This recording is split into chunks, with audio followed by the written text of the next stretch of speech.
Kabanata 1031. The Jade Royal Family to the Rescue. Matapos patayin si Bran Bevan, hindi tumigil si Tyr ngunit diretsong tumingin sa wheelchair-bound na Kirin. Si Kirin ay kasing malupit ni Tyr. Hindi lalampas sa 30 metro ang layo nila sa isa't isa. Sa pamamagitan ng walang katapusang paningin ni Tyr tungkol sa pamumula, si Kirin ay naging isang duguan na masama. Kirin. Napaungol si Tyr sa langit at sumugod kay Kirin. Ahaha. Ahaha. Natarante sina Lyra Jade, Drake and Willow, at ang mga katulad nito nang makita ang hindi magagapi na malamasamang presensya sa Tyr. Sa 1,000,000 taon, hindi nila inaasahan na magiging ganito kalakas si Tyr. Si Tyr ay mas malakas kaysa kay Sean Yarn at Excalibur Willow sa ilalim ng estadong ito. Gayunpaman, si Kirin ay naging mas nasasabik. Siya ay naging ganap na kakaiba at hindi alam kung ano ang takot. Hinawakan niya ang nagniningning na red spider vial sa kanyang kamay at inilipat ito sa isang syringe bago itinutok ang karayom sa kanyang leeg. Isang malaking grupo ng mga manlalaban ang lumitaw sa pagitan ng dalawa at hinaranggan si Tyr sa pagsulong pa. Ang mga kabalyerya ng pamilya Jade ay sumali sa aksyon. Tigilan mo siya! Tigilan mo siya! Bago pa sila makalapit kay Tyr, dumating na si Drishet at ang mga miyembro ng Nemesis. Tisingilan. Para kay Hepe. Si Drishet ay nagpakawala ng malakas na sigaw at hinati ang isang kaaway sa isang indayog ng kanyang katana. Si Matthew Collins, Stephen Cole, at ang iba pa ay sunod-sunod na umungal, at sa sobrang lakas nila, nagbukas ng landas para kay Tyr. Kasabay nito, sina Dixon Watt, Louis Lund, at ang iba pa ay sumali sa laban. Ang labanan ay malapit ng matapos. Habang matapang na lumaban ang mga kakampi ni Tyr, labis nilang nasira ang moral ng kanilang mga kalaban. Ilang mga tao sa magkasalungat na panig ang nagtapon ng kanilang mga sandata at tumakbo palayo sa larangan ng digmaan. Matatalo tayo, binibini. Agad na lumapit kay Lyra si Nanay Roxanne pagkatapos masuri ang sitwasyon. Sobrang minamaliit namin ang lakas ni Tyr Summers. Walang takbuhan ang kabuoang pagkatalo natin. Huminga ng malalim si Lyra sa sarap, at ang kanyang mga mata ay puno ng pagkabigo at pag-aatubili. Nandito na ang mga taga-Jade Royal Family, my lady. Ang hindi inaasahang pananalita ni Nanay Roxanne ay nagdulot ng kasiyahan kay Lyra. Sinabi mo bang dumating na ang tulong mula sa maharlikang pamilya ng Jade, Nanay Roxanne? Ahaha. Ang galing. Sa tulong nila, siguradong crush ko si Tyr Summers. Gayunpaman, umiling si Nanay Roxanne at sinabing, wala sila rito bilang mga pampalakas, binibini. Nandito sila para iuwi ka at ang young master. Ano? Natatarantang tumingin si Lyra kay Nanay Roxanne nang may takot. Anong sabi mo? Natalo na tayo sa labanan. Nandito ang maharlikang pamilya ng Jade para iuwi ka at ang young master. Si Nanay Roxanne ay tapos na sa anumang karagdagang mga paliwanag. Dalawa sa mga kabalyerya ng pamilya Jade na nakasuot ng pilak na maskara ay lumitaw sa susunod na sandali. Bahagi sila ng 18 Knights ng pamilya Jade at makapangyarihan sa lahat sa kanilang sariling karapatan. Ilayo mo ang ginang at ang young master. Utos ni Nanay Roxanne, at walang pag-aalinlangan na tumango ang mga kabalyero. Sigurado ka bang walang chance na magkabalikan tayo? Nag-aalalang tanong ni Lyra. Go, my lady. Wala na tayong masyadong oras. Habang nagsasalita siya, pumunta si Nanay Roxanne para itulak ang wheelchair ni Kirin. Sa bilis ng paggalaw nila, umalis sila sa Summer Cemetery mula sa likurang pasukan nito. Laking gulat ni Draken nang masaksihan niya ang mga eksenang nangyayari sa harap ng kanyang mga mata. Hindi niya akalain na makakaranas siya ng ganoon kabilas at matinding pagkatalo. Handang-handa na siya para sa gabing ito, gustong mahuli si Tyr at ang kanyang mga tauhan. Bakit sila biglang tumakas? Si Draken ay isang matalinong tao. Nang makita ang lumalalang sitwasyon, gusto na rin niyang tumakbo.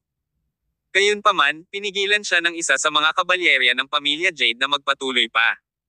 Anong ginagawa mo? Kulat na tanong ni Draken. Sumagot ang lalaki, ang mga tao lang ng Jade Royal Family ang pinapayagang sumama sa amin.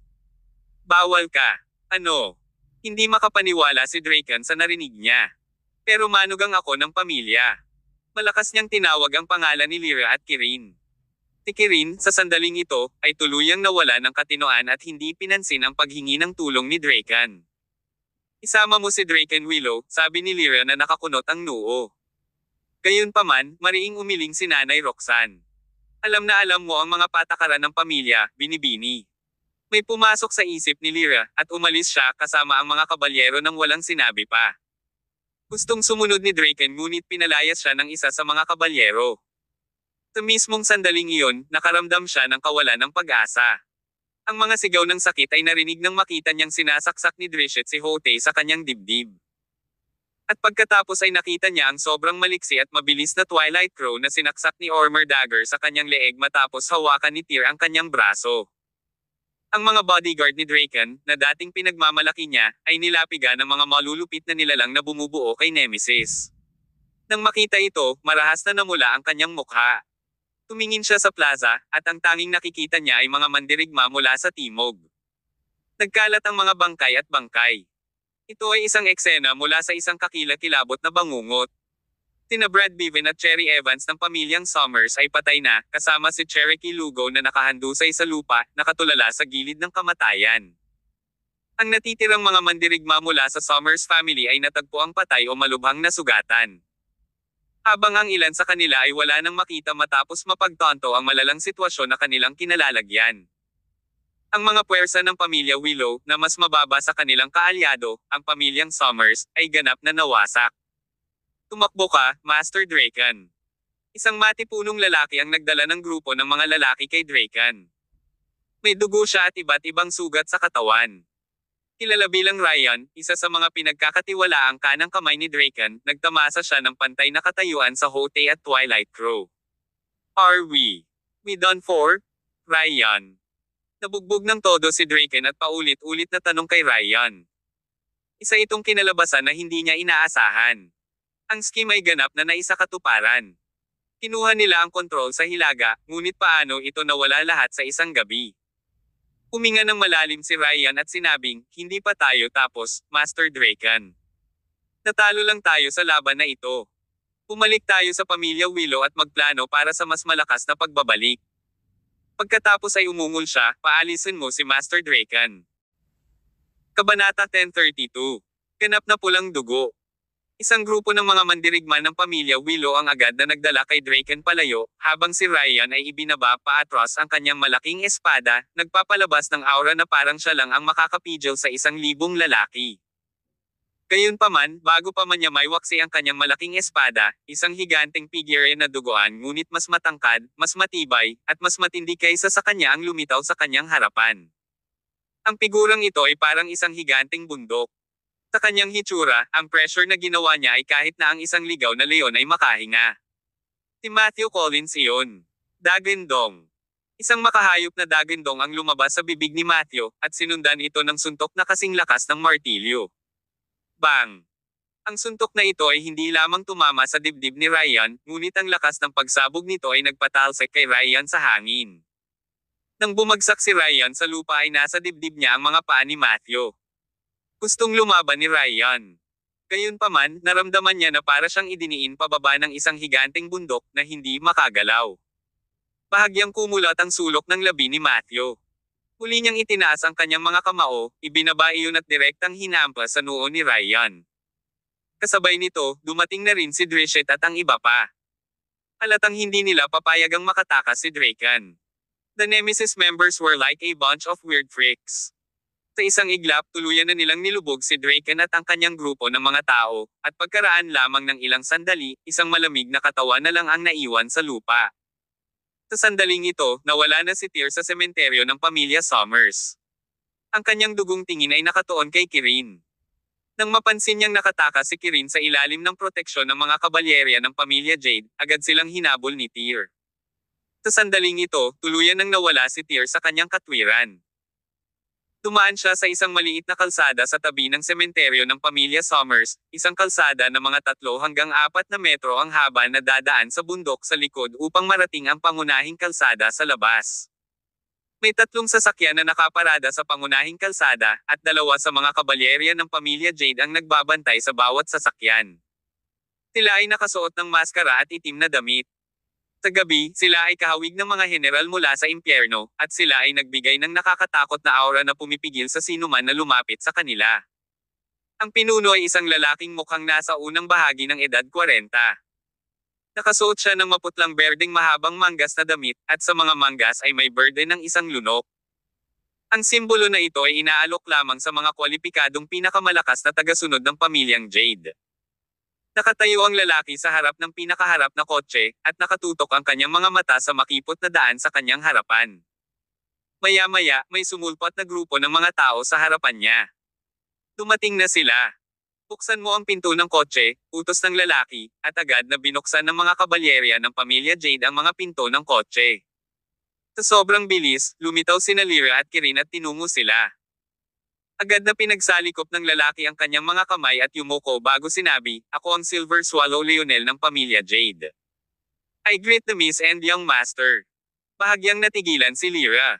Para bang ilang taon na niyang hindi narinig ang titulong Silver Swallow na ito. Ang maharlikang pamilya ng Jade ng Pure City ay may hindi mabilang na walang katulad na mga master sa ilalim ng kanilang bandila, at hindi lamang mayroon silang 18 knights ng pamilya Jade, ngunit mayroon din silang maraming mananamba na malalakas na mandirigma sa bansa.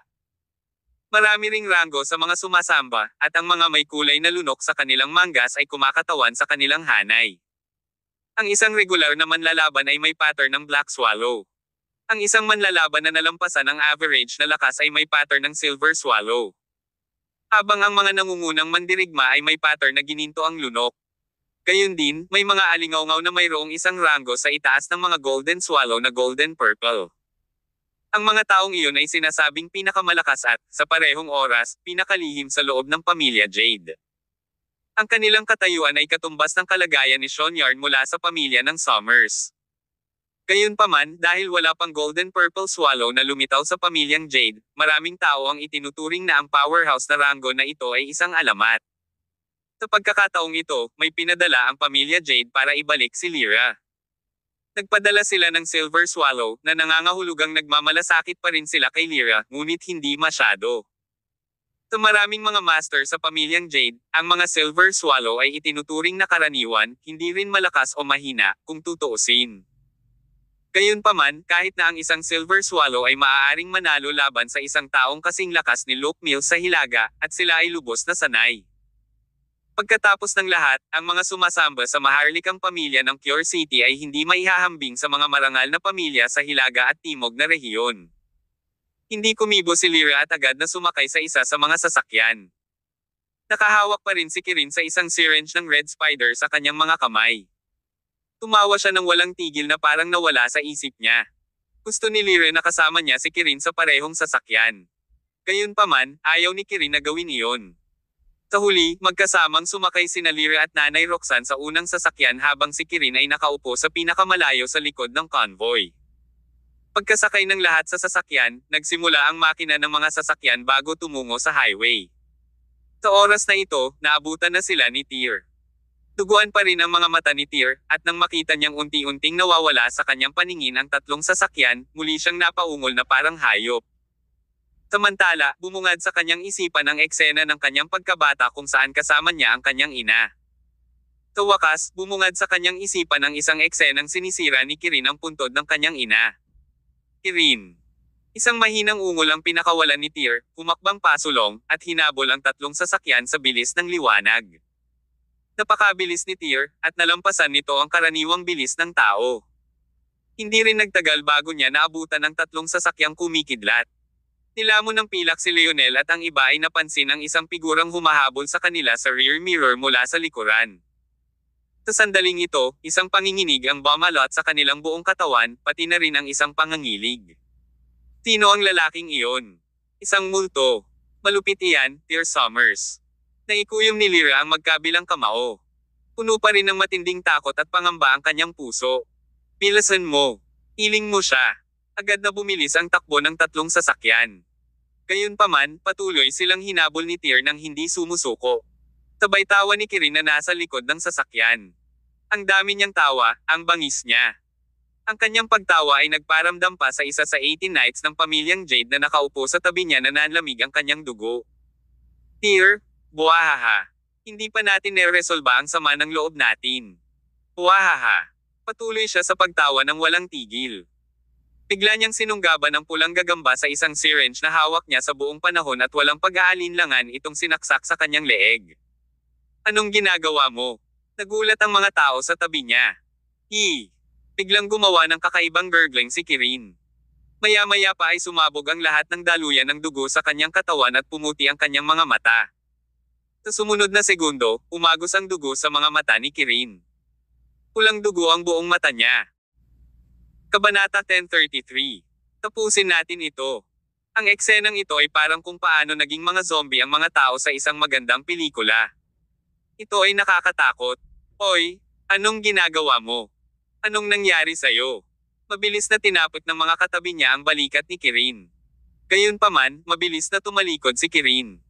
Nang makita nila ang mukha ni Kirin, natakot sila sa takot. Ang mga dagwang ugat ni Kirin ay makapal na nakaumbok sa kanyang mukha. Pulang-pula ang kanyang mga mata habang puti ang kanyang buhok. Para siyang kamag-anak ng masama. Bigla siyang gumawa ng kakaiba at malakas na gurgling saka sinuntok ang pinto ng kotse. Isang malakas na kalabog ang narinig, at ang pinto ng kotse na mahigpit na nakasara ay dinurog at itinulak niya palabas. Sa sandaling ito, parang nagyelo ang kapaligiran sa loob ng sasakyan. Tyr Summers. Tinimulan ng pongol ni Kirin ang pangalan ni Tyr ng tuloy-tuloy. Saka siya tumalon palabas ng sasakyan. Ang bone marrow ni Kirin ay kinuha ni Tyr at ang kanyang mga binti ay napilayan din ni Tyr. Makakasakay lang siya sa wheelchair sa buong buhay niya. Gayunpaman, sa sandaling ito, nang tumalon si Kirin mula sa kotse, tumayo siya ng matatag sa lupa. Nakatayo siya at nakaharap sa walang katapusang gabi. Ang mapupulang dugo niyang mga mata ay nakatutok kay Tyr, na papalapit. Tyr Summers, tapusin na natin ito. Walang tigil na tumawa si Kirin, at sa ilalim ng makapal na mga daluyan ng dugo sa buong katawan, nagbugari ng mahinang pulang ilaw ang katawan niya. Walang nakakaalam kung gaano kalakas ang epekto ng red spider na kinuha niya. Para magawa ang isang taong may kapansanan na tulad niya ay biglang naging isang nakakatakot na halimaw sa isang iglap. Si Kirin ay may pambihirang lakas sa pakikipaglaban mula pa noong una dahil palagi siyang nagsasanay sa isang octagonal na hola. Hindi mabilang na mga mandirigma ang napatay niya. Kaya, ang taong ito ay dati nang may alam sa martial arts. Sa makatuwid, kasama ang epekto ng red spider, ang lakas ng pakikipaglaban ni Kirin ay tumaas ng husto sa sandaling ito. Yung taong may kapansanan. Wala na siya. Sa sandaling ito, maliban sa galit na nararamdaman niya para kay Tyr, wala siyang ibang naramdaman. Umalangaw-ngaw ang kanyang mga alulong sa kalangitan sa gabi. Pagkatapos ay sumugod siya kay Tyr na parang kanya na binaril. Sa mga sandaling ito, pulang dugo din ang mga mata ni Tyr kahit hindi siya umiinom ng gamot na red spider. Gayunpaman, dahil sa nagtutulak na dugo sa kanyang katawan na nagtutulak sa kanya, halos nasisiraan siya kay Kirin. Para siyang naging halimaw, katulad ni Kirin. Nang makita kung paano sumugod si Kirin sa kanya, iisa lang ang pumasok sa kanyang isipan, isira ang libingan ng kanyang ina, kaya dapat niya itong durugan. Bang! Nagsimulang maglaban ang dalawang figure sa isang iglap. Ibinato ni Kirin ang mga suntok niya kay Tyr habang binal-ika naman ito ni Tyr. Ang salpukan ng mga kamao ay naglabas ng napakalaking kapangyarihan, na para bang mababasag nito ang mga bundok at lupa, at ang suntok na ito na pinalabas ni Tyr ay nagtulak kay Kirin sa hangin. Samantala, napaatras ng ilang hakbang si Tyr. Kahit na mas malakas si Kirin matapos iturok ang gamot na red spider sa kanyang sarili, imposibleng mas malakas siya kay Tyr. Lalo na't si Tyr ay nasa kanyang pagkataranta pa sa mga sandaling ito. Tumilapon si Kirin ng mahigit 7 hanggang 8 metro at pagkatapos ay bumagsak sa lupa at gumulong ng ilang beses bago huminto. Ang suntok na ito ay tila nawala ng silbi sa braso ni Kirin, ngunit hindi niya maramdaman ang kahit katiting na sakit. Ang tanging ginawa niya ay ngumiti ng malapad at nakakatakot habang siya ay agad na tumayo mula sa lupa. Sa sandaling ito, ang ekspresyon sa kanyang mukha ay naging mas kakilakilabot. Hahaha. Sa isang segundo, muling sumugod si Kirin kay Tyr, at muling nag-away ang dalawa. Habang magkasalubong ang kanilang mga kamao at paa sa bilis ng kidlat, nagpalitan sila ng 12-dosenang suntok sa isang kisap mata. Siyempre, sa proseso ng pagpapalitan ng suntok, si Tyr ang nagdidiin kay Kirin at nagpapaulan ng suntok sa iba't ibang parte ng katawan ni Kirin. Gayunpaman, kahit paano o saan man tinamaan ni Tyr si Kirin, parang hindi nakakaramdam ng sakit si Kirin, at ang mga pag-atake niya, sa katunayan, ay lalong naging mabangis. Anong nangyayari? Ihinto ang sasakyan ngayon. Sa sandaling ito, napansin ni Lyra, na nakaupo sa kotse sa harap, na may mali. Agad niyang inutusan ng driver na ihinto ang sasakyan. Huminto ang tatlong sasakyan, mabilis na sumugod ang mga kabalyerya ng pamilya Jade na nakaupo kasama ni Kirin. Anong nangyari? Kumunat ang noo ni Lyra, tumibok ang puso at puno ng pagkabalisa. Ang sabi ng mga kabalyerya ng pamilya Jade, biglang inineksyon ng Young Master ang kanyang sarili sa Red Spider at nagngangalit. Pagkatapos ay tumalon siya mula sa kotse at pumunta upang patayin si Tyr. Isang nakakabinging ingay ang sumabog sa ulo ni Lyra, at isang hindi mapakali na pakiramdam ang gumapang at kumalat sa kanyang buong katawan. Malakas niyang sinampal ang kabalyerong-kabalyero at malamig na sinabi, bakit hindi niyo siya pinigilan? Stop! Hindi namin siya napigilan. Walang kwentang basura, singgal ni Lyra na parang malupit na babae. Pagkatapos ay tumingin siya sa mga taong nakapaligid sa kanya at sinabing, para saan pa ba kayo nakatayo dito? Mabilis na pumunta at tulungan ang Young Master. Miss, we can't be willful at this point. Kung titigil tayo dito, aabutan tayo ng kalaban. Sabi ni Leonel na nakatayo sa gilid. Anak ko yan, apo ng pinuno ng pamilya Jade. Tinampal ni Lyra si Leonel sa kanyang mukha. I order you in the name of the Jade family to immediately save my son now. Oo. Si Leonel at ang iba ay hindi nang ahas na suwian ang kanyang utos. Ang tanging nagawa nila ay pilit na sumugod sa kabilang direksyon.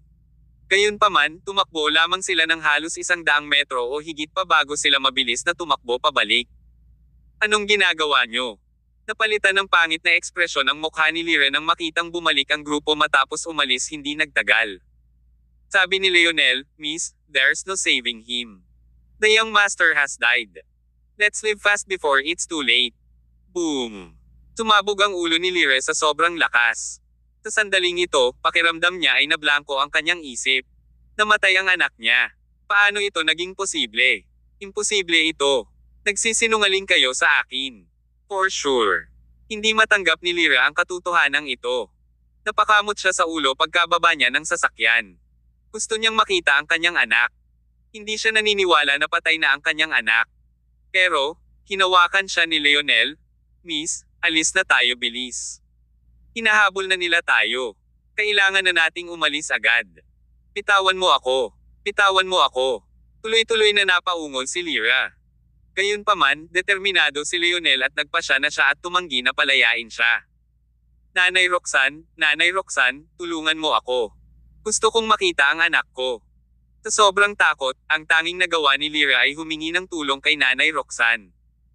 Gayunpaman, si Nanay Roxanne ay gumawa ng isang chopong gesture na ang kanyang kamay ay nasa leeg ni Lyra. Lumingon ang mga mata ni Lyra, at nawalan siya ng malay. Kabanata 1034. Gumising. Patay na ba talaga si Kirin? Seryosong tanong ni Nanay Roxanne. Sa puntong ito, nakaramdam siya ng lungkot sa kanyang puso habang nagtatanong. Oo, lahat ng paa niya ay pinutol. Huminga ng malalim si Nanay Roxanne. Gayunpaman, wala na siyang sinabi pa. Tumalikod siya at dinala si Lyra sa kotse. Walang oras. Aalis na tayo dali. Sa huli, pinaandar ng grupo ng mga tao ang kanilang mga sasakyan at umalis. Sa gabi, ito ay tulad ng sinabi ni Leonel. Puno ng mga sugat ng kutsilyo ang katawan ni Kirin, at tumutulo ang dugo mula sa mga iyon, na tumatakip sa buong pagkatao niya, na nagmumukha siyang duguan. Kanina, ginamit ni Tyr ang armor dagger at nilaslas ang katawan ni Kirin ng 100 beses. Ang bawat hiwa ay napakalalim na ang mga buto ay nakikita. Gayunpaman, kahit na pagkatapos na maslash ng ganoon kalaki, si Kirin ay hindi pa rin mukhang nakaramdam ng anumang sakit. Ipinagpatuloy niya ang kanyang mga kamao na parang zombie, hindi sumusuko hanggang kamatayan. Sa huli, pinutol ni Tyr ang paa niya. Gayunpaman, ang taong ito ay mabangis pa rin.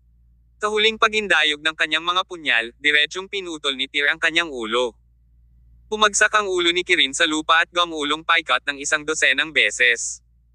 Sa wakas ay tumigil sa paggalaw ang ulo, ngunit mayroon pa rin itong nakakatakot na mabangis na ekspresyon hanggang sa huli. Matapos patayin si Kirin ay namumula pa rin ang mukha ni Tyr.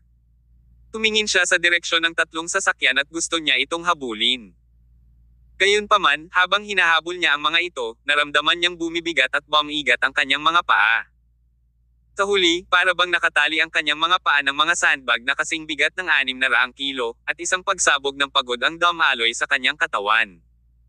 Narinig niya si Drishet at ang iba pa sa likuran niya. Gayunpaman, patuloy niyang pinipigilan ang pagsara ng kanyang mga talukap, ngunit sa huli, nahulog siya sa lupa nang may malakas na kalabog. Nawalan siya ng malay. Habang walang malay si Tyr, ramdam pa rin niya na pulang dugo ang buong isip niya. Para siyang may napakahabang panaginip. Ito ay ang parehong panaginip. Sa panaginip na naginip siya na ang langit at lupa ay lahat ay pula, ang mga ulap sa langit, at lupa sa kanyang mga paa, ang ilog sa harap niya, lahat ng mga ito ay lahat ay pula ng dugo. Nakatayo siya sa gitna ng malawak, pulang dugo na eksenang ito at tumingin sa kanyang paligid na may blankong tingin, ang kanyang tibok ng puso ay tumibok ng husto. Pagkatapos, nakita niya ang mga ulap sa langit na nagtagpo sa kawalan. Ang di mabilang na mga ulap na pula ang dugo ay dahan-daang bumubuo ng isang higanteng mukha. Hindi makita ni Tyr ang mukha na malinaw na nabuo ang pulang dugong ulap dahil malayo ito. Gayunpaman, nakaramdam siya ng labis na gulat nang tingnan niya ang mukha. Ang mukha ay lumutang sa langit saglit, pagkatapos ay nagsimulang bumaba ng tuloy-tuloy, patungo sa direksyon ni Tyr. Itinaas ni Tyr ang kanyang ulo at tumingin sa mukha sa langit, at naramdaman na parang dumidiin ang buong kalangitan patungo sa kanya. Dahil sa mabigat na pressure ay hindi makagalaw si Tyr, at pinagmamasdan niya ang patuloy na paglapit ng mukha. Sa huli, sa wakas ay naaninag na ni Tyr ang mukha. Nanginginig siya at naramdaman niyang tumayo lahat ng balahibo niya sa dulo. Lalo siyang nanginig kaysa noong nakita niya ang dagwang lalaki sa kanyang huling panaginip. Tinakpin ng higanting duguan ang buong kalangitan. Habang papalapit ito, kamukhang kamukha ng mukha niya ang mukha niya. Umalis ka na. Isang dagindong ang pinakawalan ni Tyr. Naramdaman niya tuloy ang pagkulo ng dugo sa kanyang katawan. Pinato niya ng suntok ang napakalaking mukha. Gayunpaman, para siyang sumuntok ng bulak. Ito ay malambot at malambot. Namula ang mukha at tinawanan siya. Bigla itong lumiit at lumiit. Sa huli ay pumasok ito sa katawan ni Tyr. Ah! Sigaw ni Tyr. Pinuksan niya ang mga mata niya at napaupo. Tyr, gising ka na pala. Isang pamilyar na boses ang narinig sa gilid ng kanyang tainga.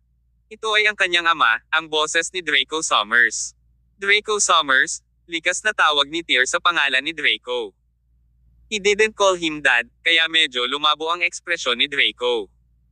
Blanko ang tingin ni Tyr sa kanyang paligid. Ito ay isang pamilyar na setting. Pamilyar na silid, pamilyar na kama, pamilyar na mesa, at pamilyar na windowsill. Ang kwartong ito ay ang tinitirhan ni Tyr noong bata pa siya sa pamilyang Summers. Ito? Saan ito? Ito ang iyong tahanan. Sumagot si Draco, isang linggo kang walang malay. Buti na lang at sa wakas ay nagising ka na. Ay, isang linggo akong walang malay. Hindi makapaniwala si Tyr. Pakiramdam niya ay saglit lang siyang nahimete at nagkaroon ng kakaibang panaginip. Paanong napakabilis lumipas ng oras? Tinampal ni Tyr ang noo niya. Nananatili pa rin sa kanyang isipan ang makapal na takip na langit at ang malaking mukha na gawa sa dugo. Makalipas ang mahabang panahon, sa wakas ay naalis ng kaunti ni Tyr ang kanyang isipan. Si Draco ay nasa tabi niya sa buong oras, nagtatanong tungkol sa kanyang kapakanan sa banayad na tono. Mukha siyang pagod at haggard. Bahagyang kumunot ang noo ni Tyr at sinabing, "So all this while, you were here." Ngumiti si Draco at tumango. "You should go rest. I'm fine now." Pumangon si Tyr sa kama. Pakiramdam niya ay masakit at masakit ang buong katawan niya. Labis ang pasasalamat ni Tyr dahil nanatili si Draco sa tabi niya sa loob ng 7 araw at gabi. Tila halos hindi nakatulog si Draco sa 7 araw na pananatili ni Tyr. Talagang napagod si Draco. Dahil nagising si Tyr, umangat ang malaking bato sa kanyang puso, at nagpasya siyang umidlip. Naghilamaw si Tyr at nagpalit ng isang set ng malinis na damit. Pamilyar ang paligid. Gayunpaman, 10 taon na ang nakalipas mula nang siya ay dumating dito. Ito ang tahanan ng pamilya Summers. Isang linggo na ang nakalipas mula nang manalo sina Tyr at ang iba pa sa malaking labanan, kung saan nagawa nilang talunin sina Lyra at Dracan sa huli. Nang maglaon, bumalik si Draco sa pamilya Summers bilang pinuno, at sa tulong ng Six Doors, Carson at ng iba pa, nagawa nilang muling itayo at mabawi ang kapangyarihan ng pamilya Summers. Ang pamilyang Summers ay nakatanggap ng matinding dagok pagkatapos ng tuloy-tuloy na mga laban at nawala ng malaking kapangyarihan. Sa kabutihang palad, sa tulong ni Carson at ng isa pa, posible na patatagin ang pamilyang Summers at ibalik ito sa dati nitong kaluwalhatian. Kasabay nito, sa pamilyang Willow, nagawa ni Finley na muling itayo ang pamilyang Willow. Ang kanilang sitwasyon ay katulad ng pamilya Summers. Parehong natalo ang dalawa. Gayunpaman, sa wakas ay itinayong muli ng mga pamilyang Summers at Willow ang kanilang relasyon at bumuo ng isang alyansa. Kahit na gustong samantalahin ng ibang pamilya ang pagkakataong ito at salakayin ang dalawang dating nangungunang pamilyang ito, imposible. Sabi nga sa kasabihan, kahit na nawalan na, mas mabuti pa rin ang mayaman kaysa ordinaryong tao. Idinagdag sa katotohanan na ang mga pamilya sa Timog ay sumuporta sa dalawang pamilyang ito, natural, walang sino man ang maglalakas loob na sumubok na hawakan sila. Lumabas si Tyr sa kanyang silid at tiningnan ang lahat ng nasa paligid niya, at nakaramdam siya ng nostalgic ngunit kakaiba sa parehong oras. Matapos ang 10 taong pagkawala, malamang na hindi inaasahan ni Tyr ang ganoong eksena nang bumalik siya sa pamilya Summers. Kabanata 1035. Nagpatiwaka lang nanay mo. Mag-isang naglalakad sa bakuran, medyo nangangati ang araw na tumatama sa katawan ni Tyr. Inangat niya ang ulo niya at tumingin sa araw. Matagal niyang hindi kinusot ang kanyang mga mata. Tyr, after so many years, ganito pa rin ang ugali mo. May nagsalita sa likod niya. Si Sean iyon. Lolo Sean. Lumingon si Tyr at tumingin kay Sean habang naglalakad palapit sa kanya. Sa sandaling ito, siya ay nakapikit na naging malinaw na ang kanyang pinsala ay hindi pa naghihilom. You finally woke up. We were so worried for the past few days, sabi ni Sean. Ma'am. Tumango si Tyr. I just remembered I was dreaming, but I didn't expect na isang buong linggo akong nawala ng malay. O diba, anong nangyari sa 7 araw na tulog ko? Nasaan ang iba? Sumagot si Sean, pagkatapos ng malaking labanang iyon, ang mga tagasunod ni Lyra at Draken ay tuluyang natalo sa amin. Namatay si Draken. Napatay mo rin si Kirin. Gayunpaman, nakatakas si Lyra, dumating ang maharlikang pamilya ng Jade ng Cure City upang kunin siya. Alam ko. Tumango si Tyr at sinabing, I can vaguely remember some parts. Kirin injected himself with the red spider in the end, I think, and became a monster. Lolo Sean, naintindihan mo ba ang tungkol sa red spider? Habang binanggit ni Tyr ang pulang gagamba, bahagyang nagdilim ang ekspresyon ni Sean, at sinabi niya, ang bagay na ito ay inilabas mula sa Imperial Capital Royal Family, at pagkatapos ay nakarating ito sa mga kamay ng mga Royal Family bago ito kumalat sa Celestial Empire. Ang bagay na ito ay tulad ng isang gamot, at ito ay walang mabuti. Bagamat maaari itong magamit para sa pagtaas ng pagiging epektibo ng labanan ng isang tao sa maikling panahon, kapag ang epekto ay nawala, ito ay may malaking epekto. Tama. Tumango si Tyr at sinabing, si Lyra at Kirin ay nagsasaliksik nitong pulang gagamba, pakiramdam ko ay may kakaiba, ngunit hindi ko mailagay ang aking daliri sa kung ano ang mali dito. Wag mo munang isipin yan ngayon. Tinapik ni Sean ang balikat ni Tyr at sinabing, all these years, medyo lumaki ka na. Since you've woke up, you should go see your old friends. Siguradong nag-aalala sa'yo ang lahat. Oo. Dahil nakoma si Tyr, hindi na bumalik ang mga katulong ni Carson mula sa timog pagkatapos ng labanan. Nagpasya silang manatili hanggang sa magising si Tyr.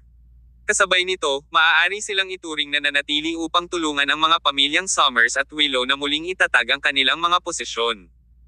Simula noon, ang magulong sitwasyon sa Hilaga ay sa wakas ay naayos na ng kaunti. Nang gabing iyon, nag-set up ang pamilya Summers ng isang piging na may daan-daang mesa. Itinuring itong pasasalamat sa mga kaibigan ni Tyr na nanggaling sa Timog. Kinabukasan, pagkatapos ng piging, bumalik sina Raiden at Dixon kasama ang iba pang mga mandirigma mula sa Timog. Kasabay nito, si Carson ay may maraming bagay na dapat harapin sa Timog kaya bumalik din siya. Para naman sa grupo mula sa Nemesis, nagpasya silang manatili. Gayunpaman, sinabihan sila ni Tyr na bumalik kaagad sa punong tanggapan. Dahil ang sitwasyon sa Hilaga ay halos naayos na. Walang punto para manatili si Nemesis sa Hilaga. Mas mabuting bumalik na sila at ipagpatuloy ang kanilang pagsasanay. Hindi tumanggi si Drishit at ang iba pa. Matapos ang hilagang labanan, napagtanto ng mga miyembro ng Nemesis na marami pa silang pagkukulang. Kaya, patuloy nilang iniisip na gusto nilang dagdagan ang kanilang lakas sa pakikipaglaban, at ang pagbabalik sa punong tanggapan upang magsanay ay ang pinakamabilis na paraan para mapahusay nila ang kanilang lakas. Isa pa, alam na alam ng mga taong ito sa kanilang isipan na ang lahat ng ito ay simula pa lamang. Pagkaraan ng 3 araw, dinala ni Drishet si Matthew at ang iba pa para bumalik sa ibang bansa. Ang mga bagay ay halos naayos sa Hilaga. Pagkatapos ng massacre, ang sementeryo ng pamilya Summers ay tila pininturahan ng dugo. Bago ito, nang ang pamilyang Summers ay nahaharap sa isang kritikal na punto ng buhay at kamatayan, si Tyr ay tumayo at pinrotektahan ang pundasyon ng pamilyang Summers. Dahil opisyal nang bumalik si Tyr sa pamilya Summers, inialay niya ang kanyang paggalang sa kanyang mga ninuno at sa wakas ay napunta sa libingan ng kanyang ina, si Lydia Alroy. Ang libingan na hinukay ay naibalik, ngunit sa sandaling ito, napakabigat pa rin ng puso ni Tyr at Draco. Nung sinubukang hukayin ni Kirin ang katawan ng nanay ko, puro damit lang ang nasa loob ng kabaong. Dad, ano po ang ibig sabihin nito? Lumuhad si Tyr sa harap ng puntod ng kanyang ina. Ilang beses siyang yumuko at tinanong si Draco na nasa gilid. Sa sandaling ito, napakaseryoso ng ekspresyon ni Draco. Umiling siya at sinabing, hindi ko rin alam kung ano ang nangyayari. O sa tingin mo hindi pa patay ang nanay ko? Isang kislap ng pag-asa ang bumangon sa puso ni Tyr. Ang libingan ay hindi naglalaman ng mga buto ng kanyang ina, kaya ibig sabihin ba nito ay talagang buhay pa ang kanyang ina?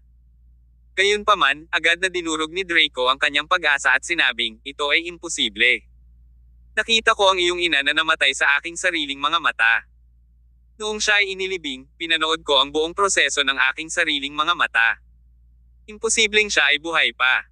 Huminga ng malalim si Tyr at naramdaman niyang sobrang kahina-hinala ang buong pangyayari. May kabaong lang dito. Dito inilibing ang bangkay ni nanay, pero ibig sabihin pagkatapos niyang mailibing, may dumating, hinukay ang kanyang libingan, at kinuha ang kanyang mga buto. Sa puntong ito ng pag-uusap, nagdilim ang ekspresyon ni Tyr at Draco. Sino ang nangahas na hukayin ang kanyang libingan at nakawin ang kanyang katawan? Kung ito ay isang libingan na magnanakaw, ito ay malinaw na imposible. Ayon sa mga taong nakakita kay Kirin na naghukay ng libingan, nandoon pa rin ang mga damit at alahas sa kabaong at walang kinuha. Kaya, inalis nito ang posibilidad ng pagnanakaw. Dahil hindi ito isang libingan na magnanakaw, sino kaya ito? Paano namatay ang nanay ko? Ginawa ni Tyr ang lahat para kumalma at sa wakas ay naitanong ito. Gayunpaman, nang tanungin ito ni Tyr, tila nakaramdam ng matinding sakit si Draco. Parang ayaw na niyang maalala ang masamang alaala na iyon. Sa sandaling ito, nakikita ni Tyr ang sakit na mayroon si Draco sa kanyang puso. Hindi lang si Draco, pero ayaw din magtanong ni Tyr tungkol sa pagkamatay ng kanyang ina. Ang mga alaala ng namatay ay magiging lubhang masakit at magdudulot ng kalungkutan sa mga buhay. Gayunpaman, dahil ito ang sitwasyon, ito ay lubhang kahina-hinala. Nang mahukay na ang libingan, wala sa loob ang mga buto niya, at mga damit lang ang natitira sa loob, kaya kailangan malaman ni Tyr kung tungkol saan ito. Dad, tell me, paano namatay si nanay? Sa huli, hindi nakayanan ni Draco ang pagtatanong ni Tyr sa ikatlong pagkakataon. Huminga siya ng malalim at bumulong, nagpatiwakal ang nanay mo. Kabanata 1036. Genetics ng ina. Pagpapakamatay. Sa sinabi ni Draco, halatang gulat na gulat si Tyr. Hindi niya ito matanggap. Palagi niyang iniisip na namatay ang kanyang ina dahil sa isang sakit o nasaktan ng isang tao. Naghinala pa si Tyr na si Gladys o Lyra ang pumatay sa kanyang ina. Gayunpaman, hindi niya inaasahan na nagpakamatay ang kanyang ina. Anong nangyayari? Hindi napigilan ni Tyr ang kanyang emosyon dahil bata pa lamang siya nang mamatay ang kanyang ina. Noon, hindi pa niya naiintindihan ang konsepto ng kamatayan. Nang sabihin sa kanya ni Draco na umalis ang kanyang ina sa isang lugar na malayo at magtatagal bago bumalik, naniwala sa kanya ang inosenteng Tyr. Pagkatapos niyang tumanda, unti-unti niyang naunawaan na ang lugar na pinuntahan ng kanyang ina ay tinatawag na langit at hindi na siya makakabalik. Hindi ko rin alam kung ano ang nangyayari. Napahawak si Draco sa buhok niya sa ulo. Tila nakaramdam siya ng matinding sakit. Sa isang punto, ang iyong ina ay tila nagkaroon ng ilang mga problema sa pag-iisip. Siya ay matikas sa simula at malambot ang pagsasalita. Gayunpaman, ang kanyang init ay biglang sumabog noon. Noong una, akala ko ay dahil sa maagang pagmenopause ng isang babae, kaya hindi ako nag-abala tungkol dito. Gayunpaman, dahan-dahan kong naramdaman na may isang bagay. Nagsimula na siyang magalit at mambugbog ng iba. Nagsimula pa siyang magbasag ng mga bagay-bagay. Hindi lang iyon, sa isang punto pagkatapos niyang matulog, bigla siyang nagbubuga ng hindi maipaliwanag na bagay. Mamaya, sinimulan niyang abusuhin at pumatay ng maliliit na hayop. Marami sa mga alagang hayop ng pamilya ang biglang nawala. Akala ng lahat ay nakatakas sila, ngunit ang alam lang nila ay pinatay silang lahat ng nanay mo. Noong una, hindi makapaniwala si Tyr, ngunit mabilis niyang naunawaan na hindi nagsisinungaling si Draco sa kanya. Naalala ni Tyr na may alagang pusa siya dati, tapos nawala yung pusa. Makalipas ang ilang araw, napansin niya ang balahibo ng pusa sa ilalim ng puno sa bakuran. Mabilis niyang hinukay ang lupa para lang makita ang bangkay ng walang balat niyang pusa. Bakit biglang naging ganito ang nanay ko? Tanong ni Tyr. Hindi rin ako sigurado. Hanggang sa pagkamatay niya, hindi pa rin ako sigurado, sagot ni Draco. Noong mga oras na iyon, pinagmamasdan ko ang unti-unting pagkawala ng katinoan ng nanay mo. Ilang beses pa nga niya akong halos sakalin.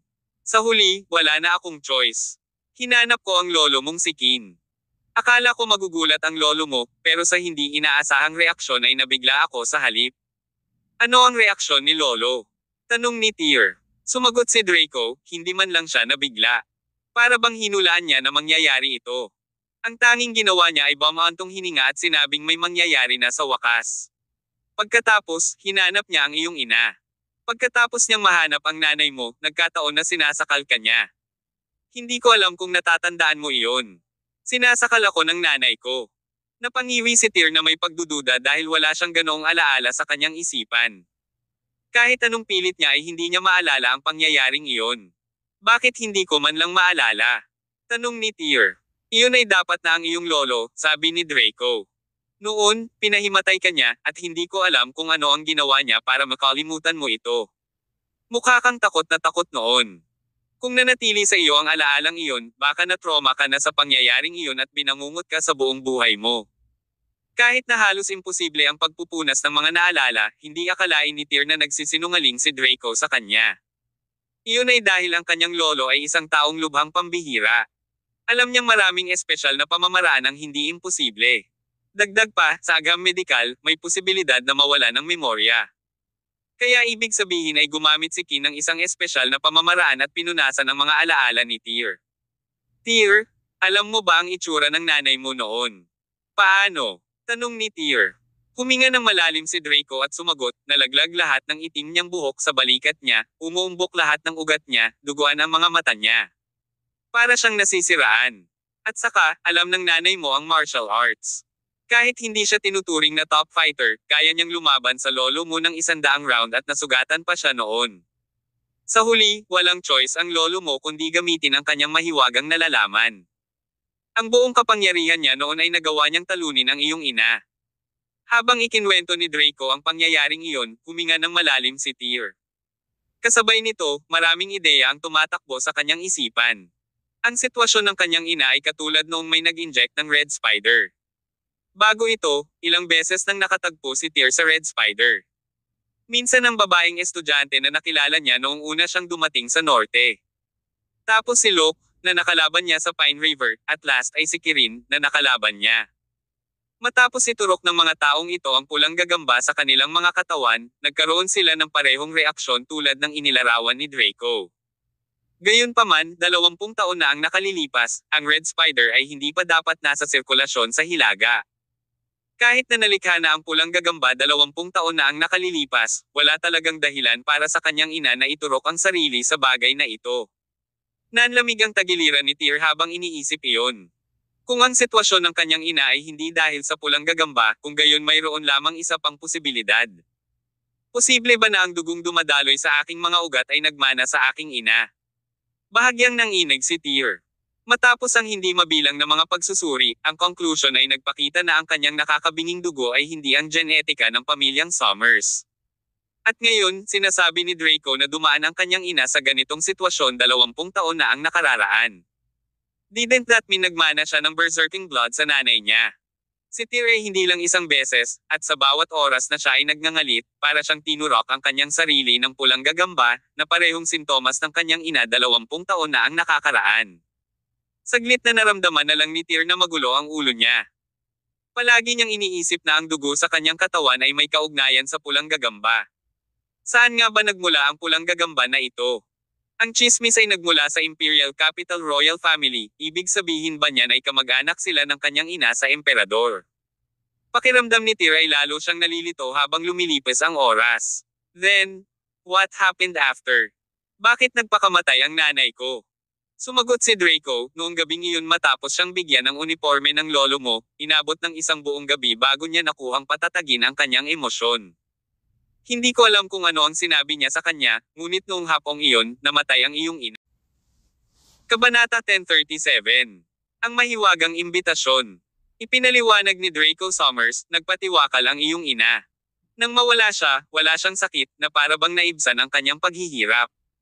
Sa oras na iyon, galit na galit ako at naisip ko na ang lolo mo ang gumawa sa kanya. Ako ay pumunta pa nga sa lolo mo, pero desisyon daw ng nanay mo. Desisyon ng nanay ko. Nakaramdam ng hindi makapaniwala si Tyr Summers. Dahil ba ang aking ina ay nag-aalala na kung hahayaan niya ang kanyang sarili na mabuhay, siya ay tuluyang mawawala sa kanyang sarili. Biglang nakaramdam ng kilabot si Tyr. Tay, ilang taon na po ba ang nanay ko noong namatay siya? Barely 28, sagot ni Draco.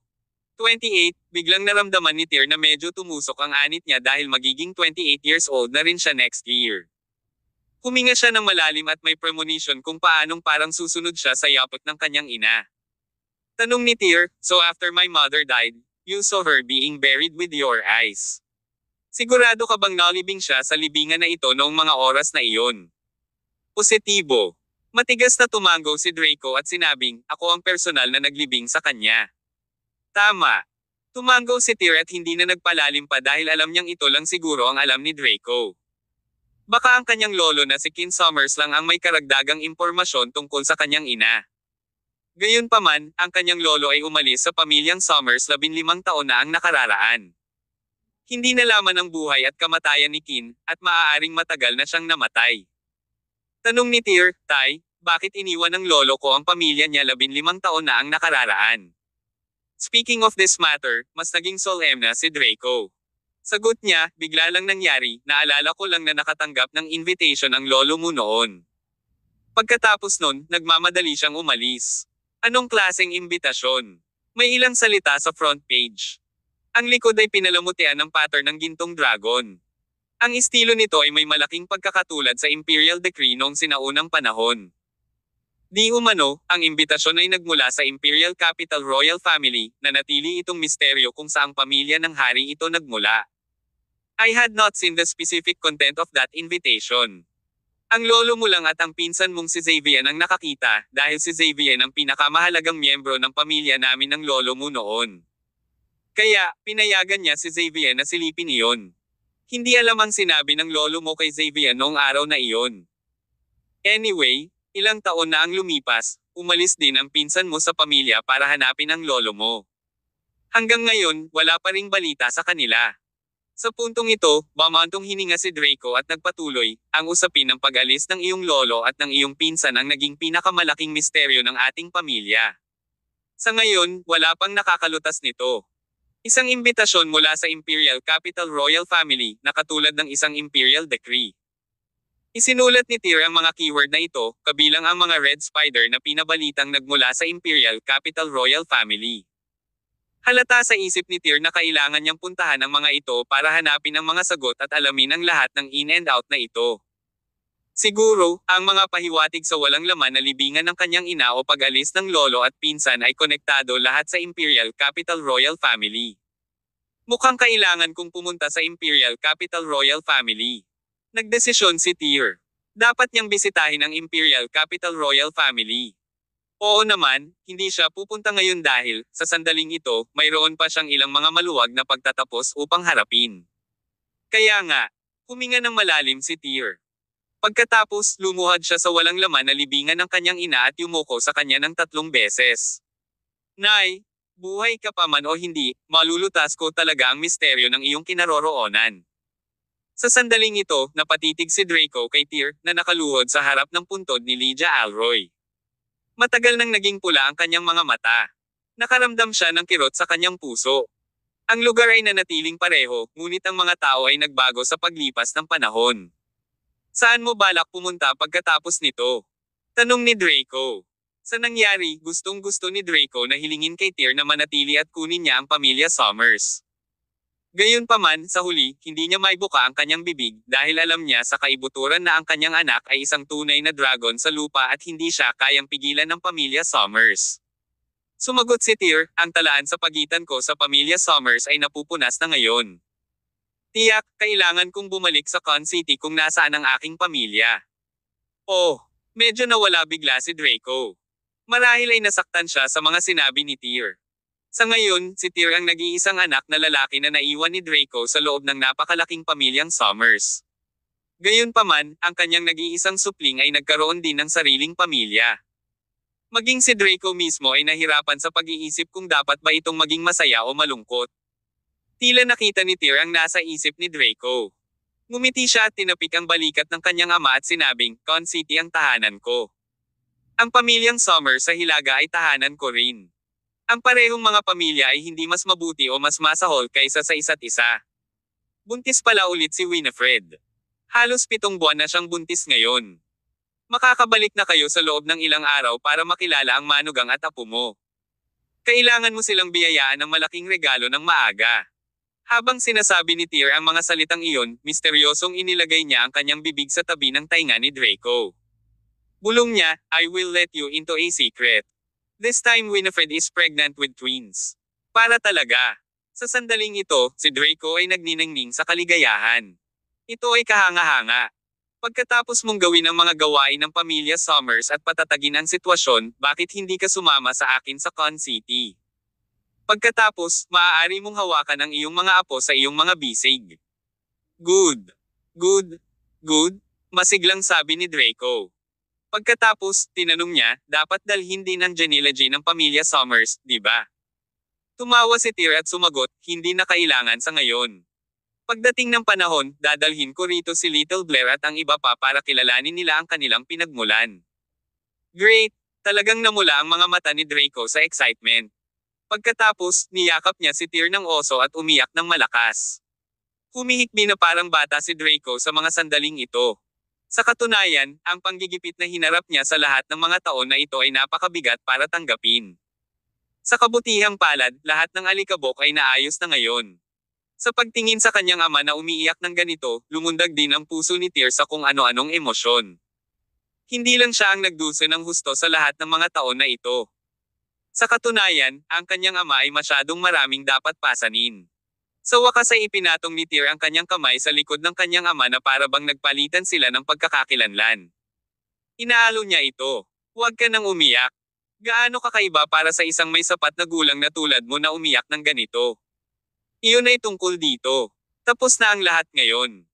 Nagtagal ang mag-ama bago sila umalis sa Summers Cemetery at bumalik sa Summers Manor. Sa mga sumunod na araw, hindi nagmamadaling bumalik si Tyr sa Con City dahil may iba pa siyang dapat gawin. Ang kanyang presensya ay kinakailangan upang matulungan ang pamilyang Summers na patatagin ang sitwasyon. Kinailangan niyang pumunta sa Mount Ate at hanapin ang matandang monghe na tinatawag na Master Cassius sa Ate Palace. Ang paghihirap ni Tyr sa loob ng isang dekada ay, sa madaling salita, dahil sa mga salita mula sa monghe na iyon. Ngayon, alam na ni Tyr ang dahilan kung bakit niloko ni Master Cassius si Gladys Dawson na gawin ito. Ito ay dahil sa pananakot sa monghe ni na Drakenwillow at Lyra Jade. Gayunpaman, anuman ang dahilan sa likod nito, bilang isang kilalang Buddhist monghe, nagawa ang ginawa. Kaya, dapat niyang bayaran ang presyo. Si Tyr ay maaaring ituring na isang taong bukas ang isipan. At least, ganoon din ang nangyari noong pretuhin niya ang kanyang mga kaibigan. Sa kasamaang palad, ang taong ito ay palaging naghihiganti sa kanyang kaaway. Kabanata 1038. Sa palasyo ng Ate. Maaliwalas ang panahon, at walang ulap ang kalangitan. Nag-iisang nagmamaneho si Tyr Summers sa paanan ng Ate Palace. Nagdalamhati siya sa kanyang puso nang makita niya ang bundok Ate sa harapan niya, kung saan hindi niya makita ang taluktok ng bundok dahil masyadong mataas ang bundok. Ang banal na bundok ng Ate, ang pinakaprestihiyosong bundok ng Budista sa Hilaga, ang palasyo ng Ate sa tuktok nito ay ang pinakasikat na palasyong Budista sa Hilaga. Kaya naman, si Master Cassius ay lubos na kinilala sa Hilaga sa loob ng 12 taon. Tinawag pa nga siya ng maraming taga-Hilaga na buhay na Buddha. Sa kabaligtaran, ang katotohanan ay, ang monghe ay isang mortal lamang. Ang taong ito ay natatakot din sa katandaan, sakit, at kamatayan. Hindi niya nagawang malampasan mula sa mortal na mundo. Inakyat ni Tyr ang 3,300 stepstone staircase ng Mount Ata. Pagkatapos, hakbang-hakbang siyang naglakad patungo sa Ate Palace sa tuktok. Ngayon, pumunta siya rito para bigyan ng hustisya ang kanyang sarili. Siguro, noong siya ay nasa tuktok ng bundok, isang matinding labanan ang naghihintay. Ano man ang kalalabasan nito, handa si Tyr para dito. Mag-isa siyang dumating ngayon, nang walang anumang reinforcement mula sa pamilya Summers. Ipinahiwatig nito na nais lamang ni Tyr na pumunta sa monghe ng mag-isa at ayusin ang usaping ito sa kanilang sarili. Wala siyang ganang makisangkot sa iba.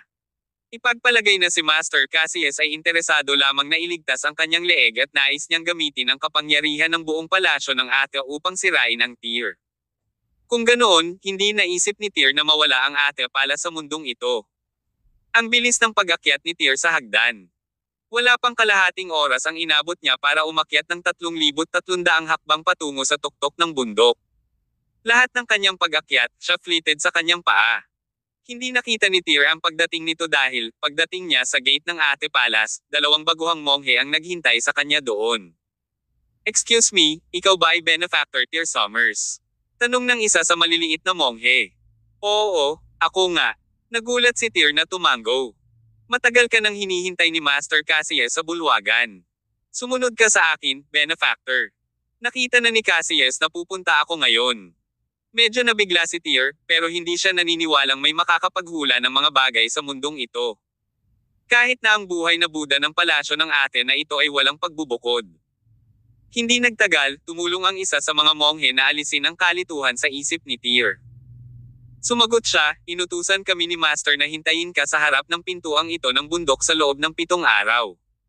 Sabi niya, kapag natahimik na ang hilaga, tiyak na darating si Master Summers sa Mount Ata. Kaya, hiniling niya sa amin na maghintay sa harap ng pintuang ito. Para tayo ay magalang. Tingnan mo." Nag-react naman si Tyr pagkatapos. Siyempre, walang ganoong bagay bilang isang clairvoyant sa mundong ito. Nangyari lamang ito dahil inaasahan ni Master Cassius na dadaan si Tyr upang ayusin ang sama ng loob sa kanya pagkatapos niyang patahimikin ang panloob na kaguluhan ng mga pamilyang Summers at Willow. Kaya naman, inayos na niya ito ng maaga. Saglit na nakaramdam si Tyr ng alerto.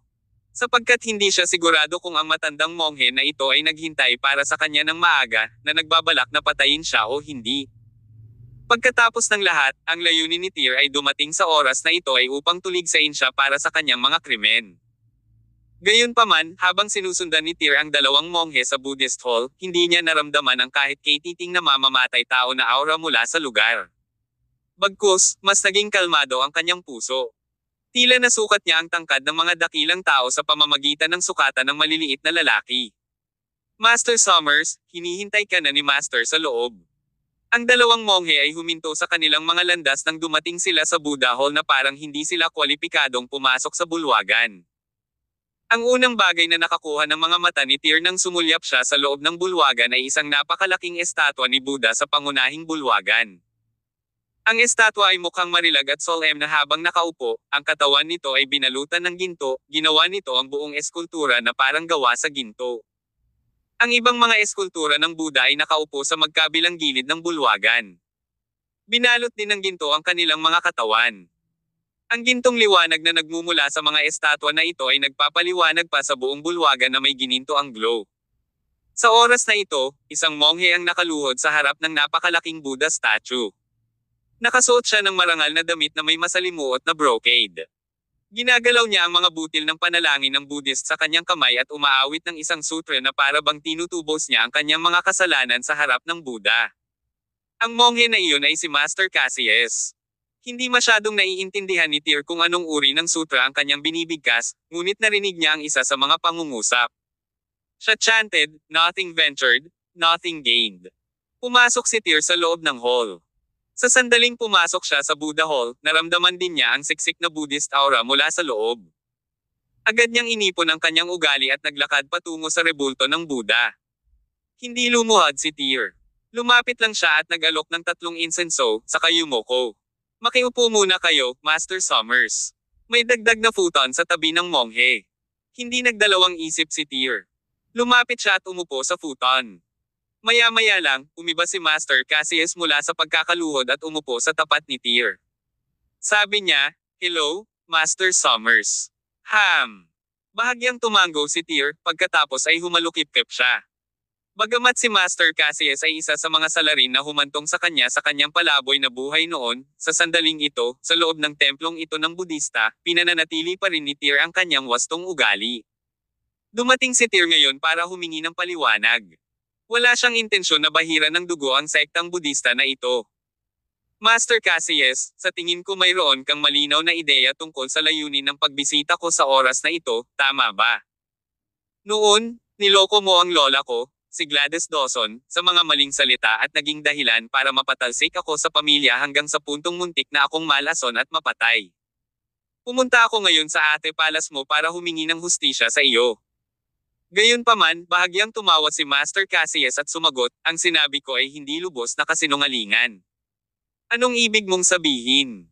Natigilan si Tyr sa kaibuturan. Cassius, monks don't lie. Are you still trying to use lies to justify yourself after everything has come to light? Katotohanan, ako ay nagkasala, at ako ay nagkasala ng malalim. Nagpatuloy si Cassius, ngunit Master Summers, totoo na mayroon kang isang kakaiba na nakatatak sa loob mo. Hindi ako nagbubuga ng katarantiduhan tungkol dito. Dapat ay malinaw na malinaw mo ito. Ano? Marahas na pinipiga ang puso ni Tyr na para bang may biglang sumagi sa kanya. Cassius, alam mo ba ang inside story tungkol dito? Alam ko ang lahat, ngunit wala rin akong alam, malabong sabi ni Cassius. Pagkatapos, tumayo ang monghe at naglakad patungo sa gininto ang rebulto ni Buddha. Inilabas niya ang isang kahon sa ilalim ng rebulto, at mukha siyang napakarelihiyoso at magalang. Master Summers, may ibibigay ako sa iyo ngayon. Umaasa ako na, pagkatapos mong matanggap ang banal na relic na ito, maaari mong isantabi ang lahat ng sama ng loob sa aking ate palas. Ang 300 disipulo ng ate palas ay inosente. It goes without saying that ay magbibigay din sa iyo ng paliwanag. Naguguluhan si Tyr. Nabigo siyang maunawaan kung ano ang ginagawa ng Cassius na ito. Gayunpaman, nabanggit pa lang ng monghe na mayroon siyang halimaw tinatakan sa kanyang katawan, na pinilit niyang iugnay ang lahat ng ito sa nagngangalit na dugo na dumadaloy sa kanyang katawan. Sinabi sa kanya ng kanyang intuition na ang bagay na ibibigay sa kanya ni Cassius ay maaaring may malaking koneksyon sa nagngangalit na dugo sa kanyang katawan. Ano yun? Tanong ni Tyr. Binibigkas ni Cassius ang mga Buddhist sutra at magalang na ibinigay ang masalimuot na kahon ng relihiyon kay Tyr. Sinabi niya, maraming tao ang tumatawag sa akin bilang buhay na Buddha sa kasalukuyan, samantalang ang totoo, ako ay napakakasalanan na hindi ako karapat-dapat sa titulong ito bilang buhay na Buddha. Para sa aking ate palas, magkakaroon ng isang monghe na karapat-dapat sa titulong Living Buddha sa susunod na 500 taon. Kabanata 1039. Sarira ng Master Odric. Sino siya? Tanong ni Tyr Summers. Sumagot si Master Cassius, ang kanyang pangalan ay si Master Odric, ang pinakatanyag na monghe sa Hilaga 100 taon na ang nakalilipas. Pagkatapos ng kanyang kamatayan at pag-akyat sa langit, nag-iwan siya ng isang sarira, na maaaring supilan ng lahat ng masasamang espiritu sa mundong ito. Nanginig ang katawan ni Tyr nang hindi sinasadya. Binuksan niya ang masalimuot na kahon ng relihiyon sa kanyang kamay nang hindi namamalayan. Nakita niyang ang laman ng kahon ay isang thumb-sized na relic. Ang relic ay may malinaw na hitsura at kasing pinong puting jade. May butas sa tuktok ng relics. Parang natural na nabuo pero parang artificially drilled din. Ang butas ay tila ang perpektong akma upang ilagay ang isang lubid sa pamamagitan nito. Ang layunin nito ay isabit ang leeg o kamay ng sariraon. Nang hawakan ni Tyr ang relic na ito sa kanyang kamay, naramdaman niya kaagad ang isang espesyal na pakiramdam na umuusbong sa kanyang puso. Ang pakiramdam ay hindi maipaliwanag, ngunit ito ay totoo. Pakiramdam niya ay mas malinaw ang kanyang isip. Naroon pa nga ang lamig sa kanyang katawan na tila kayang hugasan ng sarira na ito ang marami sa kanyang mga kasalanan. May na-realize bigla si Tyr. Mahigpit niyang pinisil ang relic na ito sa kanyang kamay at nagtanong, Cassius, anong ibig mong sabihin dito? Tutulungan ka nito, simpleng sagot ni Cassius. Pagkatapos, nagpatuloy siya, ang ating kapalaran ay napagpasyahan sa hindi nakikitang mundo. May alam ka ba? Tanong ulit ni Tyr. Alam mo ba ang tungkol sa hindi mapakali na dugo sa loob ng aking katawan? Gayunpaman, ngumiti si Cassius at hindi sinagot ang tanong na ito. Itinuro niya ang labas ng Buddha Hall at ipinaliwanag, noon, natagpuan ako ni Hotei mula sa pamilya Willow. Nakulong niya ang lahat ng 300 Buddhist na disipulo sa aking palasyo ng Ata, at magagawa ko lamang ang kanilang sinabi. Sure enough, it was also my fault. Sa kabila ng habang buhay na paggawa ng mga tao na maging santo, hindi ako magiging santo sa sarili ko. Tear, ngayong naibigay ko na sa iyo ang relic, sana ay maalis mo ang iyong sama ng loob sa Ate Palas, lahat sila ay inosente. At ako rin, magbibigay sa iyo ng paliwanag. Pagkatapos sabihin iyon, si Master Cassius ay tumigil sa pagsasalita. Itinaklap niya ang kanyang mga kamay at isinabit ang Buddhist prayer bead sa pagitan ng kanyang mga hinlalaki at patuloy na umaawit ng mga sutre sa ilalim ng kanyang hininga. Napagtanto ni Tyr na may mali sa sitwasyon. Nagmamadali niyang inabot ang kamay kay Cassius, ngunit bago pa man siya makalapit, nakita niyang duguan na ang monghe mula sa kanyang 7 butas at patay na. Dong! Dong! Dong! Sa labas ng Buddhist temple, biglang umalangaw-ngaw ang tunog ng morning bell at evening drum. Ang tunog ng mga kampana at ang paghampas ng mga tambol ay napakapanglaw. Sinundan ito ng tunog ng sutre chanting mula sa hindi mabilang na mga monghe, na umalangaw-ngaw sa buong tuktok ng Mount Ata. Tumayo si Tyr mula sa futon at saka mabilis na lumabas ng Buddha Hall. Noon lamang niya nalaman na ang plaza sa labas ay puno ng mga batang monghe. Daan-daan sila, na parang lahat ng mga monghe ng Ate Palas ay nagtipon dito. Mukhang alam na nila na makakamit ni Master Cassius ang nirvana pagkatapos ng kamatayan ngayon. Kaya naman, handa silang magsagawa ng mga relihiyosong seremonya para kay Master Cassius upang tulungan ang kanyang kaluluwa na makahanap ng kapayapaan mula sa simula. Nang masaksihan ni Tyr ang eksena, hindi niya talaga maipaliwanag ang kanyang nararamdaman. Nakaramdam siya ng gulo at gulo ng emosyon sa kaibuturan niya. Sa simula, nilayon niyang hanapin si Cassius sa Ate Palas para humingi ng hustisya para sa kanyang sarili. Hindi niya akalain na haantong sa ganito. Napatingin si Tyr sa relic sa palad niya. Ilang sandali pa ay hindi na siya nakaramdam ng galit. Ang bagay na ito ay talagang nagtrabaho upang paganahin niya ang kanyang isip sa mas epektibong paraan kaysa sa laro ng Sokoban sa kanyang mga cellphone. Tumalikod si Tyr at bumalik sa main hall. Sa oras na ito, mayroon ng 2 pang matataas na monghe ng Ate Palas na nagbabantay sa lugar. Benefactor Summers, ito na ang pinakamataas na presyo na maaari nating bayaran sa Ate Palas. Please go easy on us. Si Master Cassius at Ate Palas ay pupunta hanggang sa ayusin ang kanilang sama ng loob kay Tyr sa paraang paraan. Dahil si Master Cassius ay nagbayad ng kanyang buhay, natural, si Tyr ay hindi na mapilit. Tumanggaw siya sa matandang monghe at nagtanong, maaari mo ba akong bigyan ng lubad mula sa templo? Ang matandang monghe ay nataranta noong una. Pagkatapos, nagmamadali siyang tumanggaw bilang pagsang-ayon. Pagkatapos, magalang na ibinigay ni Tyr ang relic at sinabi sa monghe. Gusto kong isabit sa leeg ko. Baka mas maganda ang epekto nito para manatiling malapit sa puso ko. Benefactor Summers, maghintay sandali, pakiusap. Nagmamadaling kinuha ng senior monghe ang relic na iyon at saka tumalikod at pumasok sa Buddha Hall. Pagkaraan ng ilang minuto, binigti niya ng lubad ang relic, at pagkatapos ay isinabit niya ito sa leeg ni Tyr sa napakasagrado at solemna na paraan. Maraming salamat. Itinaklap ni Tyr ang kanyang mga kamay sa matandang monghe at sinabi, mula ngayon, wala na akong hinanakit sa iyong Ate Palas. Pagkasabi noon, desididong tumalikod si Tyr at naglakad palayo sa palasyo. Sa likod niya, muli, umalangaw-ngaw ang alon ng mga tunog ng pag-awit ng sutra. Sa kanyang pag-uwi, patuloy na hinahawakan ni Tyr ang relic sa kanyang dibdib, at ang kanyang isip ay tumatakbo sa mga iniisip. Maging si Master Cassius mula sa Ate Palas ay nagsabi na ang isang halimaw ay tinatakan sa loob ng kanyang katawan. Inialay din niya ang mga labi ng buhay na Buddha mula sa 100 taon na ang nakakaraan sa kanya upang tulungan siyang sugpuin ang halimaw. Ang lahat ng ito ay nagparamdam kay Tyr na medyo hindi makapaniwala. Anong uri ng lihim ang hawak ng dugo sa loob ng kanyang katawan? Alam na alam ni Tyr na hindi siya mabalisa. Para sa lihim na ito ay imposibleng maunawaan sa loob ng maikling panahon, kailangan niya ng oras, mahabang panahon. Gayunpaman, naalala ni Tyr kung paano nasaran ang kanyang ina nang siya ay 28 taong gulang. Tuluyan na siyang nawala ng kontrol sa sarili at sa wakas ay nagpakamatay. Ang bagay na iyon ang nagpakilabot sa kanya dahil hindi na siya malayong maging 28 taong gulang. Pagdating ng panahon, matutulad ba ako sa nanay ko? At si Little Blair, magiging katulad ko ba siya sa hinaharap? Habang iniisip ito ni Tyr, mas lalo siyang natakot.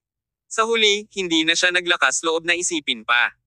Pagbalik ni Tyr sa Summers Manor, nakita niya si Sean Yar na nakaupo sa pintuan, nakatingin ng diretso sa araw pagdating niya sa entrance.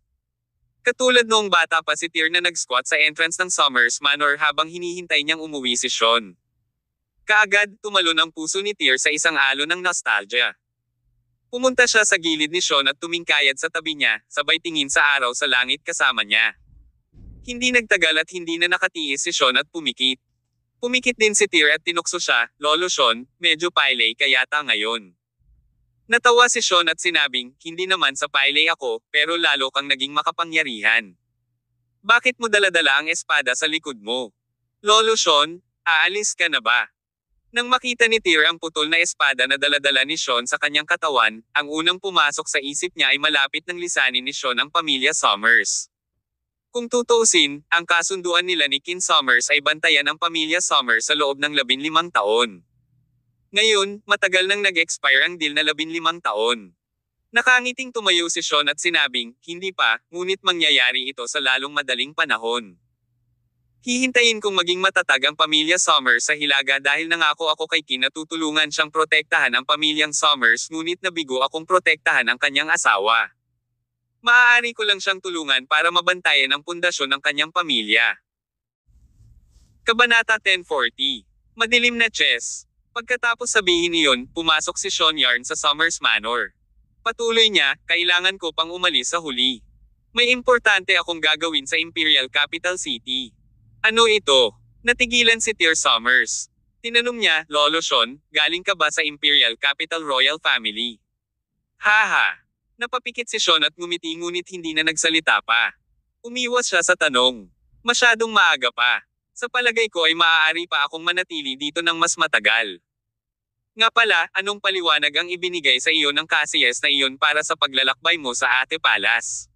Saka lang natauhan si Tyr. No wonder bitbit ni Sean ang espada sa likod niya. Nag-aalala siya sa kanya. Kung si Tyr ay inatake ni Cassius sa pagkakataong ito, marahil ay dinala ni Sean ang espada sa kanyang likod sa Ate Palace at ay nalalayan si Tyr. Sa pag-iisip tungkol dito, sumabog ang puso ni Tyr sa mga emosyon. Patay na si Cassius. Ibinigay nila sa akin ang sarira ni Master Odric. Habang sinasabi niya iyon, inilabas niya ang relic at ini-flash iyon sa mga mata ni Sean. Si Master Odric ay ang malawak na kinikilalang buhay na Buddha ng Hilaga na nagkamit ng immortalidad 100 taon na ang nakalilipas. Hindi ko inaasahan na ang palasyo ng ate ay matatapos ang sama ng loob sa iyo sa ganoong paraan. Sa puntong ito, si Sean ay ngumiti ng buong alam. Kung ganoon, ang sama ng loob sa pagitan mo at ng Ate Palace ay nalutas na, tama ba? Well, let bygones be bygones. Tumango si Tyr at sinabing, "Hindi na rin kailangang ipilit iyon." Sabi ni Sean, "Dapat mong panatilihin ang relic na ito sa iyong katawan sa lahat ng oras. Siguradong malaking tulong ito sa iyo sa hinaharap." "Alam ko." Tumango si Tyr at sabay na pumasok sa Summers Manor kasama si Sean. "Saan ka susunod na pupunta?" tanong ni Sean. Ngumiti si Tyr. "Bumalik sa Con City, syempre. Ang aking asawa ay mangganganak sa loob ng 2 buwan, isang pares ng kalapati." "Oh, talaga?" Tumawa si Sean. "Congratulations. Pagdating ng panahon, kailangan mong lumapit at ibigay sa dalawang iyon ang iyong mga regalo ng pagpapala." "Hahaha, sure. What about your plans after Con City?" Sagot ni Tyr, "Masyadong maraming misteryo ang kailangan kong lutesin. Kaya, plano kong maglakbay sa Imperial Capital City. Naramdaman ko na maraming mga sikreto ang naghihintay na matuklasan ko doon." Sa puntong ito, si Sean ay naging medyo madilim ng walang babala. Sabi ni Tyr, "Lolo Sean, sabi ng tatay ko 15 years ago nakatanggap ang lolo ko ng imbitasyon mula sa Imperial Capital Royal Family. Pagkatapos noon, iniwan niya bigla ang pamilya Summers. Alam mo ba kung ano ang nakasulat sa imbitasyon?" Umiling si Sean. Sinabi niya, "Iyon ang panloob na gawain ng iyong pamilyang Summers." Hindi ako nasangkot sa anumang bahagi nito, ngunit naaalala ko ang taon nang umalis ang iyong lolo. Sinabi niya sa akin na ang kanyang paglalakbay ay mapanganib. Ang kanyang buhay ay nakataya. Anong ibig niyang sabihin doon? Nagulat si Tyr. Ngunit, umiling si Sean at sumagot, hindi ko alam. Okay. Hindi na nagpatuloy si Tyr sa pagtatanong. Nang mabasa niya ang ekspresyon ni Sean sa sandaling ito, tila wala talaga siyang alam tungkol sa kanyang lolo, si King Summers, at sa nilalaman ng liham ng paanyaya na iyon. Tinapik ni Sean ang balikat ni Tyr at sinabing, nagkataon lang na pupunta rin ako sa Imperial Capital City maya-maya. Kaya siguro by then, we can meet again. Ma'am. Hindi na natuloy ang pag-uusap nilang dalawa pagkatapos. Pagkatapos noon, nagpalitan sila ng ilang martial arts tips at nagpatuloy sa pag-uusap saglit. Bago pa nila namalayan ay madilim na. Samantala, sa isang 5-star hotel suite sa isang partikular na lungsod sa Timog. Isang babaeng mukhang haggard ang nakaupo sa sofa ng hotel suite. Hawak-hawak niya ang sigarilyo ng isang babae sa kanyang kamay at patuloy na humihit-hit mula rito. Ang babaeng ito ay walang iba kundi si Lyra Jade. Kahit ilang araw na ang lumipas, hindi pa rin nakakalabas si Lyra sa anino ng malawakang labanan. Namatay ang kanyang kasintahan. Namatay ang kanyang anak. Ang kapangyarihan at pamana na pinaghirapan niya sa nakalipas na 20 taon ay nawasak sa magdamag. Sa mga araw na ito, si Lyra ay tila nasa isang uri ng ulirat. Nahirapan siyang tanggapin ang katotohanan ito. Hindi niya ito matanggap. Miss, kumain ka ng bird's nest soup. Pumasok si Nanay Roxanne na may dalang isang mangkok ng bird's nest soup at iniabot ito kay Lyra. She advised, ilang araw ka nang hindi kumakain. Kung itutuloy mo ito, babagsak ang katawan mo. Hindi ko kaya. Ikinawi ni Lyra ang kanyang kamay at patuloy na hinihimas ang kanyang mga temps. She looked devastated. Para siyang bangkay na naglalakad. Patuloy ni Nanay Roxanne, nagpupumilit na naman si Leonel. Inisip niya kung kailan talaga kami babalik sa pamilya Jade. Nagpadala na raw ang pamilya para sumugod sa atin. Nagmamadali siya. Biglang natarante si Lyra. Nagmamadali siyang tumayo. Dumura siya ng salita sa bawat salita sa kanyang nagngangalit na ngipin, sa tingin mo ba ay sabik na ang pamilya Jade na bumalik ako? Kung nagmamalasakit sila sa akin bilang isang illegitimate na anak, hindi nila ako pinagbabawalan na bumalik sa loob ng 20 taon. Kinikilala sana ang aking pagkakakilanlan bilang bahagi ng kanilang pamilya Jade. Ngayon, sabik na lang sila na bumalik ako para makuha nila ang impormasyon sa pananaliksik tungkol sa Red Spider, di ba? Haha! Isang malamig na tawa ang kumawala sa bibig ni Lyra. Sinabi niya, maaari kang magpasa ng mensahe sa Silver Swallow na iyon. Sabihin sa kanya na ang lahat ng impormasyon ng Red Spider ay nasa pamilyang Summers. Imposibleng makuha namin itong muli, ngunit kung bibigyan pa nila ako ng 2 araw, mahahanap ko ang isang live na specimen para sa kanilang eksperimento. Isang buhay na specimen. Nakaramdam ng pagtataka si Nanay Roxanne sa kanyang puso.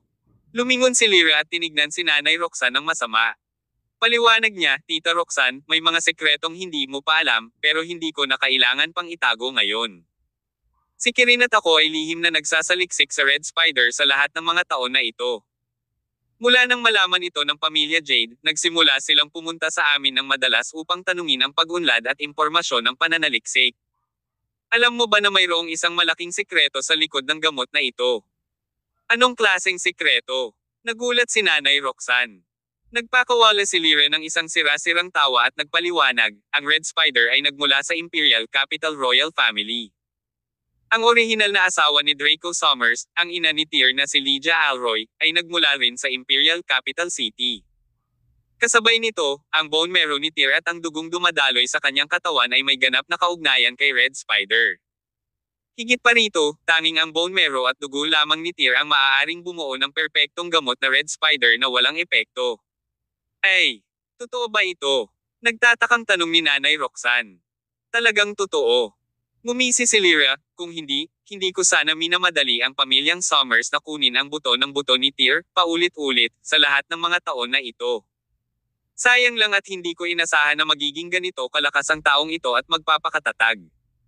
Nakatagpo tayo ng hindi inaasahang kabiguan. Tanong ni Nanay Roxanne, Miss, ano ang relasyon ni Tyr at Lydia at ng Imperial Capital Royal Family? Wala akong ideya. Umiling si Lyra at sinabing, mataas at makapangyarihan ang Imperial Capital Royal Family. Kaya, kayang maunawaan ng mga tulad natin ang kanilang mga panloob na lihim. Lahat ng ito ay isang misteryo, ngunit isang bagay ang sigurado, dapat ay may kaugnayan sila kay Red Gagamba, na umikot palabas ng Imperial Capital Royal Family.